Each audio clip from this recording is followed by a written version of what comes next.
My daughter called me 31 times in a single afternoon. 31 times. I watched every single call light up my phone screen, and I let every single one go to voicemail. Because 5 weeks earlier, she had stood in the doorway of a crumbling old cabin at the edge of nowhere, handed me a paper bag with 2 sandwiches and a bottle of water, and said, "This is where you'll be staying, Dad. Don't make this harder than it has to be." Then she got back in her husband's car and drove away without looking back. But I'm getting ahead of myself. To understand how a 67-year-old man ends up alone in a broken-down cabin in rural Tennessee with nothing but a paper bag and the clothes on his back, you need to know who I was before grief turned me into someone I didn't recognize. My name is Walter Ames. I spent 39 years as a high school history teacher in Columbus, Ohio. Nothing glamorous. Nothing that would make the evening news. I coached junior varsity baseball for 11 of those years, graded 10,000 essays about the Civil War, and ate more cafeteria lunches than any human being should reasonably endure. But I loved every single day of it. I loved the kids, I loved the subject, and most of all, I loved coming home at the end of the afternoon to my wife, Carol. Carol was everything. I know people say that about their spouses, and sometimes they mean it, and sometimes they're just being polite. I mean it in the most literal sense I can offer. She was the engine of our household, the memory of our family, the person who remembered every birthday, who called my mother every Sunday, even when I forgot, who made our daughter Renee feel like the most cherished human being on the planet. She taught 4th grade for 26 years. She made the best pot roast I have ever tasted. She laughed at my terrible jokes even after 38 years of marriage when she had heard every single one of them at least a dozen times. Carol died on a Tuesday morning in March, 18 months before my daughter drove me out to that cabin. Pancreatic cancer. 11 weeks from diagnosis to the end. I don't have words for what that kind of loss does to a person. I have tried to find them many times and they are simply not there. It hollows you out in a way that nothing in life prepares you for. I had taught young people about war and famine and plague for nearly 4 decades, and I still was not prepared for the particular silence of a house where the person you loved most in the world no longer exists. Renee was attentive in those first weeks. I will give her that. She came to stay with me for the first 10 days after the funeral, brought food, handled phone calls, sat with me in the evenings when the silence got too heavy to carry alone. Her husband Derek came on weekends. They seemed genuinely concerned. I was grateful. I told them so. What I did not understand at the time, and what I have spent many hours since trying to make peace with, is that while Renee was sitting with me in my living room and patting my hand and asking me if I needed anything, she and Derek were also 3 months behind on their mortgage, carrying nearly $60,000 in credit card debt and quietly calculating what my house might be worth on the current market. Our house in Columbus was a 1960s colonial on a quiet street, in a neighborhood that had become, over the past decade, surprisingly desirable. Carol and I had paid it off entirely 9 years before she died. It was worth, as I would later learn, somewhere in the neighborhood of $410,000. Renee knew this. Derek, who worked in commercial real estate, knew this better than anyone. I did not know this. I did not know any of it. What I knew was that I was a 67-year-old man who could not figure out how to work the streaming service Carol had set up on the television, who had eaten cereal for dinner 4 nights in a row, and who woke up every single morning for 5 months, reaching across the bed for a woman who was not there. Renee started the conversation carefully. She came alone one Saturday in August, about 5 months after Carol passed. She brought a pan of lasagna and a bottle of the red wine I like. She was warm. She was attentive. She asked about my sleep, my appetite, whether I had been getting out of the house. And then, gently, over a second glass of wine, she mentioned that the house might be too much for me to maintain alone. She mentioned the yard, the gutters that needed replacing, the furnace that was aging. She mentioned that Derek's cousin owned a lovely assisted living community in Brentwood, Tennessee. Beautiful grounds, she said. Activities, people my age. I told her I wasn't interested in assisted living. I was 67, not 90. I still drove, still walked 2 miles every morning, still did the crossword puzzle in pen. She nodded and said, "Of course, of course." She just wanted me to know my options. She came back 2 weeks later. This time Derek came with her. He brought a folder of papers and a very reasonable-looking expression, and he explained that he had been running the numbers, and that if I were to sell the house now, while the market was favorable, I could bank a very comfortable sum and move into a smaller, more manageable rental. He had already found one, he said, a nice 1-bedroom apartment near their house in Cincinnati, close to family, easy to maintain, He slid the folder across my kitchen table and smiled at me with all of his teeth. I want to tell you I saw through it immediately. I want to tell you I had some instinct, some voice in the back of my mind that told me something was wrong. But grief does something to your judgment that I cannot fully explain to anyone who hasn't lived it. It makes you slow. It makes you tired in a way that sleep does not fix. It makes the present feel so heavy and the future feel so meaningless that when someone presents you with a plan, any plan, the temptation to simply let someone else carry the weight for a while is almost impossible to resist. I signed the papers 2 weeks later. I told myself it was the practical choice. I told myself Carol would have wanted me to be near family. The apartment in Cincinnati lasted exactly 3 weeks. It was small, and it smelled faintly of mildew, and the neighbors above me had a dog that paced at night. But that is not why it ended. It ended because Renee called me one Thursday evening and said that Derek had found an even better arrangement, a small property he had located in rural Tennessee through a work contact, a place where I could have real peace and quiet, genuine country air, space to myself. She described it as a retreat. She used the word healing twice. She said she would drive me down herself that weekend. I should have asked more questions. I know that now. A man who spent his career teaching young people to interrogate sources and question assumptions failed completely to interrogate his own daughter. I packed a suitcase. I brought my books.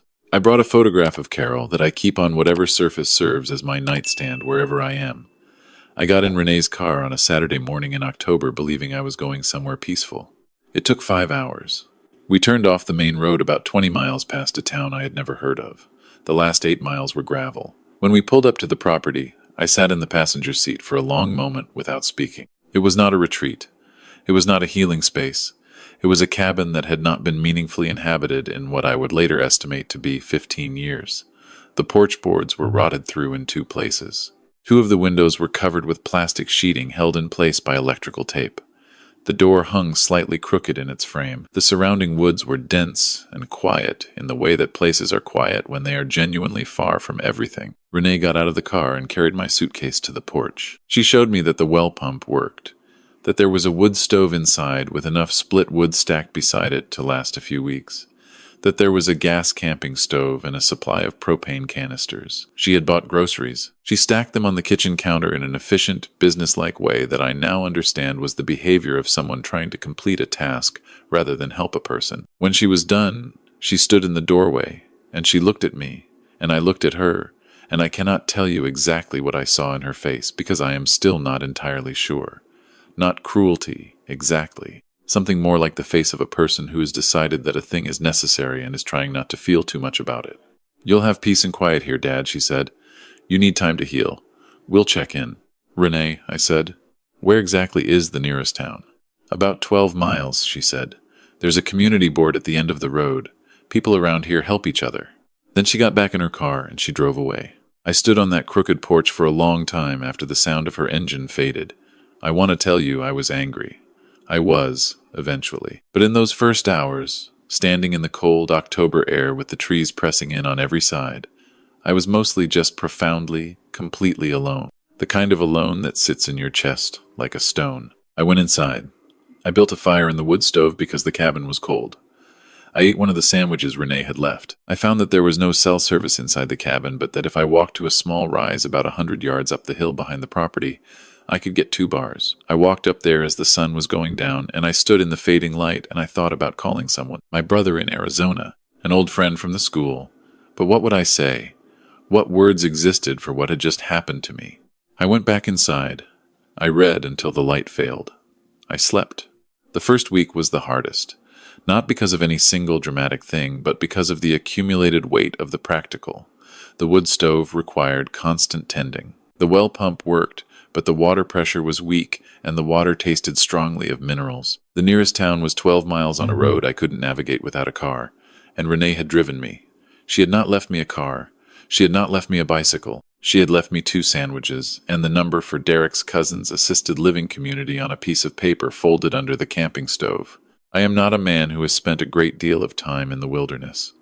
I was a history teacher from Columbus. I knew a great deal about how people survived difficult circumstances throughout human history, and almost none of it from personal experience. But I am also not a man who quits easily. 39 years in a public school classroom teaches you, if nothing else, to solve problems with whatever you have available. There was a community bulletin board at the end of the gravel road, just as Renee had said. I walked the 1.5 miles to it on my third morning. It was a weathered wooden board mounted on 2 posts with a small roof over it to keep the rain off. There were notices for a church potluck, a lost cat, someone selling cords of firewood, and handwritten contact information for 6 neighbors. There was also a note that simply said, "New to the area? Call Harlan. He knows everybody," with a phone number. I walked back to the hill behind the cabin and I called Harlan. Harlan Briggs was 72 years old and had lived his entire life within 15 miles of where he was born. He arrived at my cabin 2 hours later in a pickup truck that had more rust than paint and more tools in the bed than some hardware stores carry. He shook my hand, looked at the cabin without any visible judgment, and said, "Well, let's see what we're working with." Harlan brought his neighbor Pete the following Saturday. Pete brought his teenage grandson, Marcus, who was quiet and competent and could fix almost anything mechanical. Over the following 2 weeks, the 3 of them helped me make the cabin genuinely habitable. We replaced the worst of the porch boards. We reseated the door. We patched the window with actual glass that Pete had left over from a greenhouse project. We cleaned the wood stove flue. Harlan's wife, Louise, brought food twice. She also, quietly and without making a production of it, drove me into town so I could buy proper winter supplies.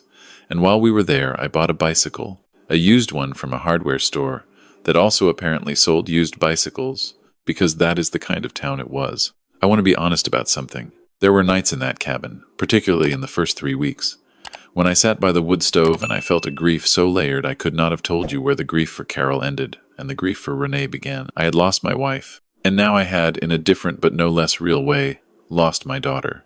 She had looked me in the face and driven away. That is a particular kind of wound, and I do not want to gloss over it to get to the part of the story where things improve. But things did improve. About 3 weeks into my time at the cabin, I discovered the spring. There was a creek at the bottom of a slope at the back of the property that I had not explored because the terrain was rough and the first weeks had been consumed with survival logistics. But on a clear morning in early November, I followed it upstream and found, about 400 yards from the cabin, a place where the ground rose slightly and water pushed up out of the earth in a steady, quiet flow, not a trickle, a genuine spring. The water was cold and clear in a way that the well water was not. I brought a sample to Harlan. He looked at it, tasted it, and his expression changed in a way that is difficult to describe. "Walter," he said, "I've been living here my whole life, and I know this area. Do you know what property you're on?" I told him I didn't, exactly. I had never seen any deed. I had been brought here and left, and I had simply been focused on surviving. Harlan was quiet for a moment. Then he said, "You need to find out who owns this land. Because if that spring is what I think it is, it matters quite a lot." This is the part where I must tell you about Raymond Marsh, who was a retired attorney in the small town of Calverton, 12 miles down the road, and who agreed to meet with me on a Tuesday afternoon because Louise Briggs called him and told him a school teacher from Ohio had been, in her words, deposited on the Callaway property like an unwanted package, and that she thought he should hear the story. Raymond listened to me for an hour and a half without interrupting except to ask clarifying questions in the precise, quiet way of someone who has been processing complicated information for 40 years. When I was done, he looked at his notes for a while. Then he looked at me. "The property you're on," he said, "is the old Callaway farm. It was in probate for 11 years after the last Callaway died. It cleared probate 14 months ago. The deed was registered to a holding company." He paused. "The holding company is registered to a Derek Allen Hauser, your son-in-law." I sat with that for a moment. "He owns this place," I said. "His LLC does," Raymond said, "which amounts to the same thing." He paused again. "There's something else. There's a water rights assessment on file for this area from about 8 months ago. Someone was quietly looking into the aquifer system under this part of the county. The spring on the Callaway property sits directly above a significant natural water source. There's a regional bottling and agricultural water company that has been buying up water rights in this county for the past 2 years. They've approached 4 property owners. 3 have sold." I looked at him, and Derek hasn't sold yet. "He hasn't been able to," Raymond said, "because to sell water rights for residential property, under state law, the primary resident must sign the transfer agreement.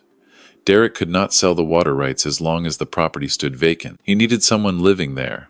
He looked at me steadily. "He needed a resident." I drove back to the cabin with Harlan, and I sat on the porch for a long time in the cold. The trees were bare by then. The sky was the pale gray of late November in Tennessee. The spring was still moving down there in the dark of the woods, quiet and cold and completely indifferent to what human beings had been scheming around it. Harlan sat with me. He didn't say anything for a while, which I appreciated. Then he said, "What do you want to do, Walter?" I thought about Carol. I thought about the way she would have approached a problem like this methodically, without panic, with a kind of practical compassion even for people who had wronged her, but without ever allowing that compassion to become an excuse for inaction. She was the best balanced person I ever knew. "I want to understand exactly what I'm entitled to," I said, "and then I want to proceed accordingly." Raymond Marsh was a very good attorney.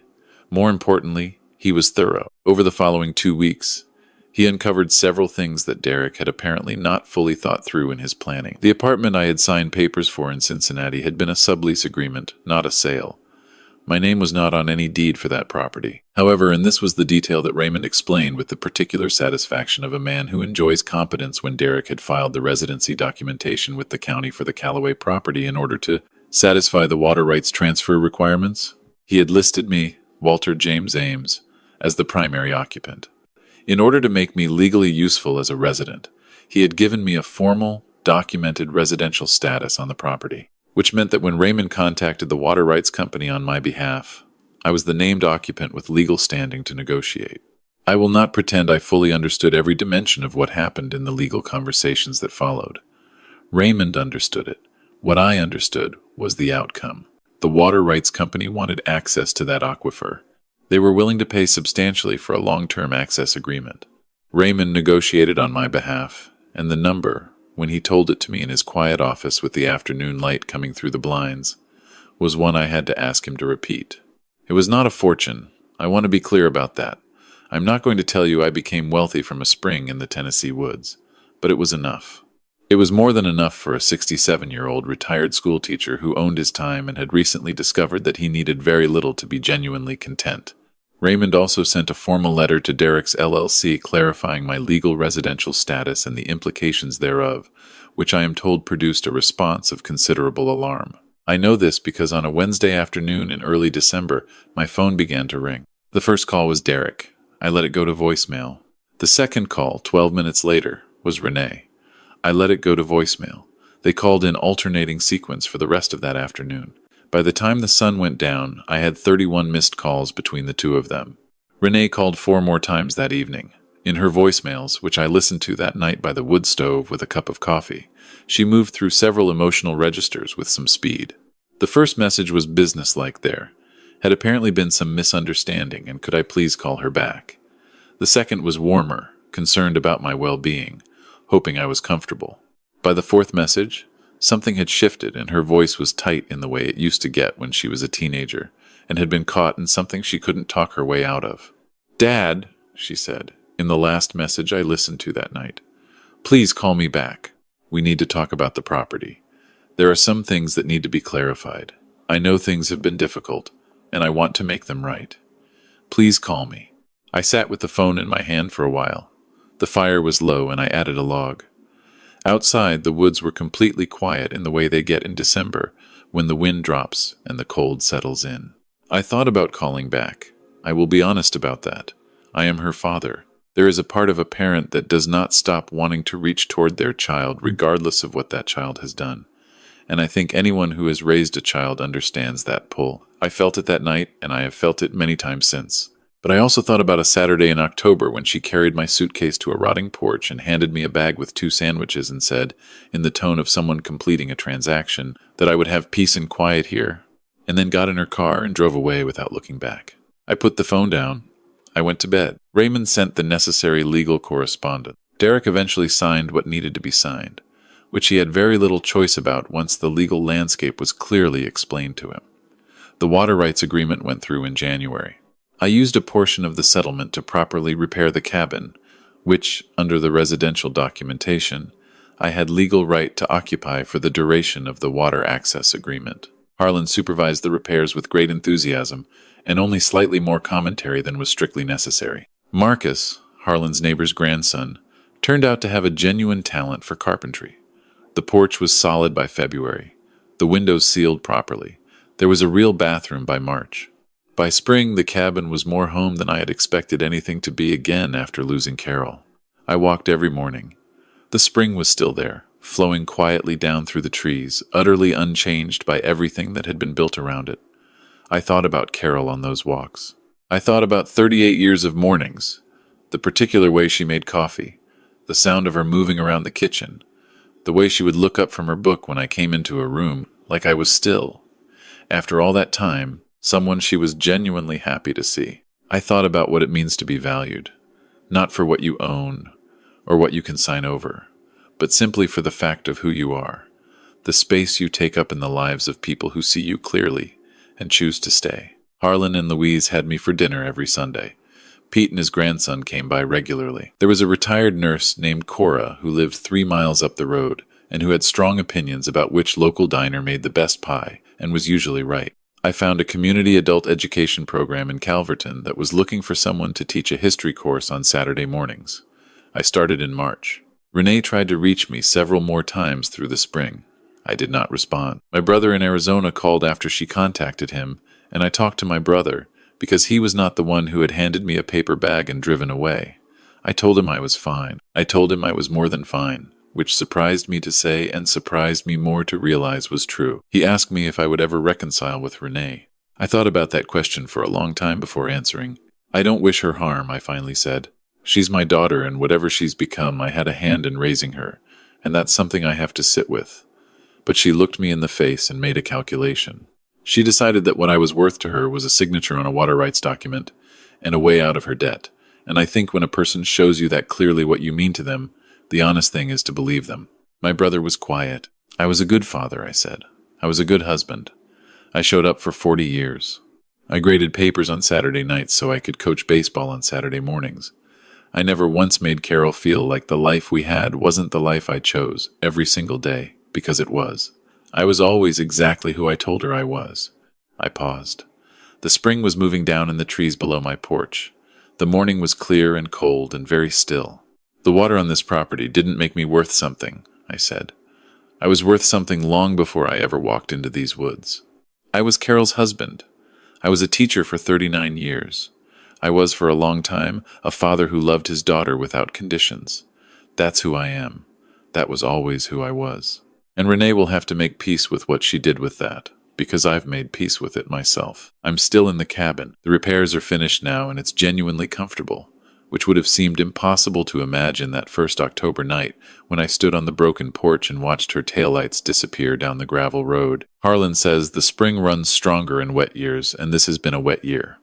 Marcus is teaching me basic woodworking on Thursday afternoons, which I am not good at and do not mind being not good at. The Saturday history class has 8 regular students, ranging in age from 19 to 78, and the 78-year-old asks better questions than anyone I taught in 39 years of high school. I keep Carol's photograph on the windowsill where the morning light comes through. I talk to her sometimes when the cabin is quiet. I tell her about Harlan and Louise, about the spring, about the students. I think she would have loved it here. The stillness of the woods, the way the seasons move through without asking permission, the way that people in small places take care of each other without making a great deal of ceremony out of it. I think she would have had something clear and kind and exactly right to say about Renee. She always did. I still don't have those words myself. Maybe I never will. But I have the spring. I have the morning walks. I have a porch that doesn't move under my feet anymore. I have Sunday dinners and Saturday mornings and the ongoing question of which diner really does make the better pie. I have, against every expectation of that first October night, a life I am genuinely glad to be living. That is more than enough.